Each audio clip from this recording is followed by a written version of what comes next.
خاتون کون تھیں جو قیامت تک کے لیے پاک دامنی کی مثال بن گئیں؟ وہ خاتون جسے اللہ تعالیٰ نے اپنے زمانے کی تمام خاتونوں پہ برتری عطا فرمائی۔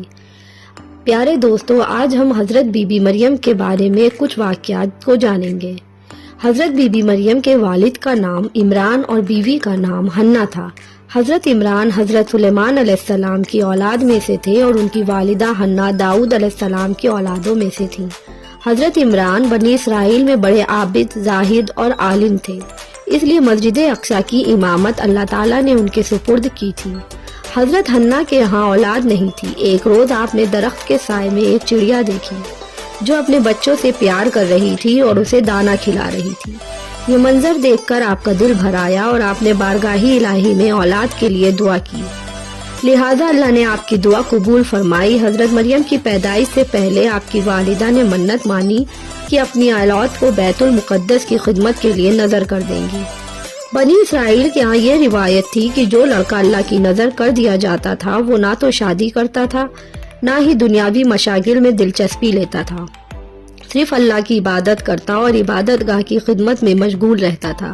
لہٰذا حنا نے اللہ تعالیٰ سے بیٹے کے لیے دعا کی تھی، لیکن ان کے ہاں بیٹے کے بجائے بیٹی کی پیدائش ہوئی۔ حضرت حنا نے لڑکی کا نام مریم رکھا۔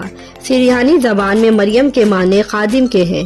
چونکہ آپ مسجد اقصی کی خدمت کے لیے وقف کر دی گئی تھیں، اس لیے یہ نام موضوع سمجھا گیا۔ حضرت مریم کی ولادت سے پہلے ہی آپ کے والد انتقال فرما گئے، اس لیے حنا نے آپ کو ولادت کے بعد ایک کپڑے میں لپیٹ کر بیت المقدس کے علماء کے سامنے پیش کر دیا تاکہ وہ انہیں اپنی کفالت میں لے لیں۔ جب حضرت مریم بیت المقدس میں لائی گئیں تو مجاوروں کے درمیان اختلاف پیدا ہو گیا۔ ہر کوئی خود کو آپ کا زیادہ حقدار سمجھتا تھا۔ پھر یہ فیصلہ ہوا کہ مجاورین وہ قلم جس سے وہ توریت لکھتے ہیں پانی میں چھوڑ دیں۔ جس کا قلم پانی کے بہاؤ میں بہنے کے بجائے الٹا بہے گا وہ مریم کی کفالت کا حقدار ہوگا۔ اس مقابلے میں حضرت زکریا علیہ السلام بھی شامل تھے۔ ان کے قلم کو اللہ تعالیٰ نے پانی میں بہاؤ کے الٹے طرف بہا دیا اور وہ ان کی پرورش کے حقدار ہو گئے۔ اس طرح بی بی مریم کو اللہ کی منشا کے مطابق حضرت زکریا کی کفالت میں دے دیا گیا۔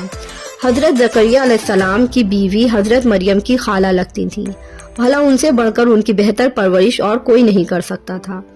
حضرت مریم علیہ السلام دوسرے بچوں کی بنسبت بہت تیزی سے بڑھتی گئیں۔ جب آپ حضرت زکریا علیہ السلام اور اپنی خالہ کے گھر پرورش پا کر کچھ بڑی ہوئیں تو بیت المقدس میں آپ کے لیے ایک کمرہ مخصوص کر دیا گیا۔ یہ حضرت زکریا علیہ السلام کے علاوہ اور کوئی نہیں جاتا تھا۔ آپ دن رات اللہ تعالیٰ کی عبادت میں مشغول رہتی تھیں۔ جب حضرت زکریا علیہ السلام آپ کے پاس آتے تو حیران ہوتے کہ آپ کے پاس موسمی پھل موجود ہوتے۔ جب حضرت زکریا آپ سے پوچھتے کہ یہ پھل کہاں سے آتے ہیں اور انہیں کون دے جاتا ہے تو حضرت مریم فرماتی کہ اللہ کے پاس سے آتے ہیں۔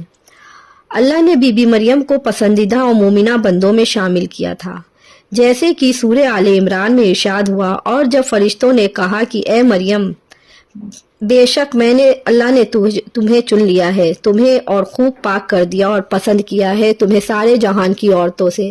اے مریم، خلوص سے عبادت کرتی رہو اپنے رب کی اور سجدہ اور رکوع کرنے والوں کے ساتھ۔ بی بی مریم جس مقصد کے لیے چنی گئی تھیں وہ ابھی باقی تھا۔ آپ دن رات اللہ رب العزت کی عبادت میں مشغول رہتی تھیں، یہاں تک کہ بنی اسرائیل میں یہ مشہور ہو گیا کہ بی بی مریم نہایت ہی عبادت گزار، پاکیزہ اور متقی خاتون ہیں، اور لوگ آپ کو بہت عزت اور احترام کرنے لگے۔ پھر وہ وقت آیا جب جبریل علیہ السلام حضرت مریم کے پاس تشریف لائے۔ بی بی مریم ایک غیر مرد کو اپنے حجرے میں دیکھ کر پریشان ہو گئیں۔ حضرت جبریل آپ کے پاس انسانی شکل میں تشریف لائے تھے۔ حضرت مریم آپ کو دیکھ کر بولی کہ اگر تو کوئی خدا ترس انسان ہے تو تجھ سے خدائے رحمان کی پناہ مانگتی ہوں۔ حضرت جبریل آپ کو تسلی دیتے ہوئے اور آپ سے فرمان الہی کو سے آگاہ کرتے ہوئے فرماتے ہیں کہ میں تو تیرے رب کا فرض زادہ ہوں اور اس لیے بھیجا گیا ہوں کہ تجھے ایک پاکیزہ لڑکا دوں۔ کنواری مریم حیران ہو کر فرماتی ہیں کہ میرے یہاں لڑکا کیسے ہوگا جبکہ مجھے کسی آدمی نے چھوا تک نہیں اور نہ ہی میں کوئی بدکردار عورت ہوں۔ حضرت جبریل علیہ السلام نے کہا ایسا ہی ہوگا، تیرا رب فرماتا ہے کہ ایسا کرنا میرے لیے بہت آسان ہے، اور ہم ایسا اس لیے کریں گے کہ اس لڑکے کو لوگوں کے لیے نشانی بنا سکوں اور اپنی طرف سے ایک رحمت اور کام ہو کر ہی رہے گا۔ حضرت جبریل علیہ السلام نے بی بی مریم کے گریبان میں پھونک مار دی، جس کے آپ کا حمل ٹھہر گیا۔ جب حضرت مریم حاملہ ہوئیں تو یہ خبر بنی اسرائیل میں عام ہو گئی کہ حضرت مریم حاملہ ہو گئی ہیں۔ اس پر بہت سے لوگوں نے زکریا علیہ السلام کے گھر آنا جانا بند کر دیا اور آپ پر الزام و بہتان لگانے لگے۔ حضرت مریم بیت المقدس سے نکل گئیں اور دور ایک مقام پر جا کر ٹھہریں۔ آپ اس مقام پر تنہا رہ رہی تھیں کہ ایک دن آپ کو درد شروع ہو گیا۔ آپ نے ایک درخت کا سہارا لیا اور تنے کو پکڑ کر نیچے بیٹھ گئیں۔ جس درخت کے پاس آپ بیٹھی تھیں وہ ایک خشک درخت تھا۔ جب آپ اس درخت کو ہلاتیں تو وہ درخت سرسبز ہو کر پھل دیتا تھا۔ حضرت مریم درد سے بے چین تھی، بدنامی کا خیال تھا۔ آخر گھبرا کر کہنے لگیں کہ کاش میں پہلے مر گئی ہوتی اور بھولی بسری ہو گئی ہوتی۔ اس مشکل وقت میں اللہ تعالیٰ نے حضرت مریم کے قدموں کے قریب ایک نہر جاری کر دی اور ندا آئی، پانی پیو اور کھجور کھاؤ تاکہ جسم کو تقویت پہنچے اور اپنی اولاد کو دیکھ کر آنکھوں کو ٹھنڈک پہنچاؤ۔ اسی عالم میں حضرت عیسیٰ علیہ السلام کی پیدائش ہو گئی۔ آپ اپنے بیٹے کو لے کر قوم کے پاس گئیں۔ قوم کے لوگ آپ کی گود میں بچہ دیکھ کر غضبناک ہو گئے اور الزام لگانا شروع کر دیا۔ ہر طرف سے لوگ تانے دے رہے تھے۔ حالت زار تنگ ہو گئی۔ تب مریم علیہ السلام نے بچے کی طرف اشارہ کرتے ہوئے کہا کہ اس بچے سے بات کر لو، تمہیں تمہارے سارے سوالوں کے جوابات مل جائیں گے۔ سرکش لوگوں نے کہا، بھلا یہ دودھ پیتا ہوا بچہ ہمارے سوالوں کے کیا جواب دے گا؟ اچانک عیسیٰ علیہ السلام نے بولنا شروع کر دیا۔ بچے نے کہا، بے شک میں اللہ تعالیٰ کا بندہ ہوں اور اس نے مجھے کتاب دی ہے اور مجھے نبی بنایا ہے اور مجھے بابرکت بنایا ہے اور مجھے نماز اور زکوٰۃ کی وصیت کی ہے جب تک میں زندہ ہوں، اور اپنی ماں کے ساتھ نیکی کرنے والا، اور مجھے سرکش بدبخت نہیں بنایا، اور مجھ پر سلام ہے جس دن میں پیدا ہوا اور جس دن مروں گا اور جس دن زندہ کر کے اٹھایا جاؤں گا۔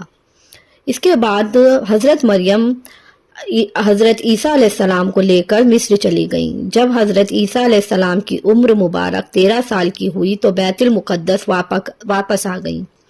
روایتوں میں حضرت مریم کی تاریخ وفات 35 عیسوی اور عمر مبارک 91 سال لکھی ہے۔ اسلام کے علاوہ کیتھولک اور آرتھوڈاکس عیسائی بھی حضرت مریم کو نہایت احترام اور عقیدت کی نگاہ سے دیکھتے ہیں، اور آپ وہ واحد خاتون ہیں جن کا نام قرآن مجید میں درج ہے اور بائبل کے پرانے عہد نامے میں بھی موجود ہے۔ حضرت عائشہ سے روایت ہے کہ نبی صلی اللہ علیہ وسلم نے فرمایا، اللہ نے مجھے خبر دی ہے کہ جنت میں میرا نکاح مریم بنت عمران، موسیٰ کی بہن کلثوم اور فرعون کی عورت آسیہ سے ہوگا۔ دوستو، آج کی آپ کو ہماری یہ پوسٹ کیسی لگی؟ اپنی رائے کمنٹ باکس میں ضرور دیجیے گا۔ آپ کی رائے کا ہمیں بے صبری سے انتظار رہتا ہے۔ ویڈیو کو سننے میں کوئی غلطی ہو گئی ہو تو اس کے لیے معذرت چاہتی ہوں۔ ویڈیو اچھی لگے تو ویڈیو کو لائک اور چینل کو سبسکرائب ضرور کریے گا۔ اپنی اس نئی دوست کی حوصلہ افزائی کرنے کے لیے تہہ دل سے شکریہ۔ اللہ حافظ۔